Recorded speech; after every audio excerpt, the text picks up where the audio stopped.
জয় মা শীতলা। আজকের ইভিনিংটায় মাকে দিয়েই শুরু করলাম। অ্যাকচুয়ালি আজকে ইভিনিংয়ে বসেছিলাম একা একা, ভালো লাগছিল না। অভিজিৎ কাজে বেরিয়েছিল, তো আমাদের এখানে মা শীতলার আজকে ভোগ প্রসাদ নিবেদন ছিল, ভোগ খাওয়ানো ছিল। তো মনটা খুব খারাপ লাগছিল। অ্যাকচুয়ালি আমি কোনো নেমন্তন্ন বা ইনভাইট বাড়িতে, অনুষ্ঠান বাড়িতে আমি যাইও না, বা গেলে হয়তো খাইও না, কিন্তু ঠাকুরের কথা ভোগ প্রসাদ খাওয়াচ্ছে শুনলে আমার ভীষণ ভালো লাগে এই জিনিস, এইসব মানে প্রসাদ খেতে। তো যাই হোক, মনটা খারাপ ছিল, সবাই যাচ্ছে, অভিজিৎ ছিল না বলে আমরা যেতে পারছিলাম না। তো মেয়ে খেলছে, একটু একটু কথা বলছে, আমিও হাসাহাসি করছি, এইভাবে ইভিনিংটা কাটাচ্ছিলাম।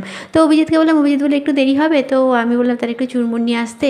তো তাই খাবো, কী করবো, চুরমুর আর প্রসাদ দুটো ডিফারেন্স, তাহলেও বললাম ঠিক আছে। তো সারপ্রাইজ হলো, অভিজিৎ চলে এসেছিলো, চুরমুর এনেছিল, কিন্তু চুরমুর তখন আমার কাছে একদম মানে ভালো লাগার জিনিসই ছিল না, কারণ মায়ের প্রসাদ খেতে যাবো, এটা একটা বড় আনন্দ ছিল। তো সবাই মিলে, অভিজিৎ বললো তৈরি হয়ে নিতে, আর এইভাবে ভিডিওটা আমি বললাম তাহলে স্টার্ট করে দিই আবার আপনাদেরকে দেখানোর জন্য। তো তৈরি হওয়ার পর আমি, অভিজিৎ, মেয়ে তিনজনেই গেলাম মায়ের দর্শনে।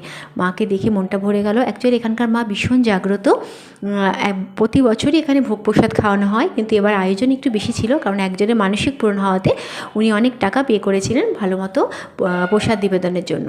তো এইভাবে আমাদের অনেক সবাই মিলে প্রসাদ খেলাম। হয়েছিল লুচি, ছোলার ডাল, পোলাও, আলুর দম, চিলি এঁচোড়, চাটনি, পাঁপড়, মিষ্টান্ন। আর এই যে দেখছেন স্টল, ফুচকা স্টল ছিল, আইসক্রিমের স্টল ছিল, ঝালমুড়ির স্টল ছিল, এটা এখানকারই আয়োজন ছিল।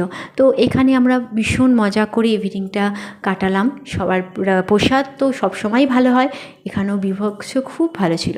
তো আজকের দিনটা আমাদের খুব ভালো কাটলো ইভিনিংটা। Thank you.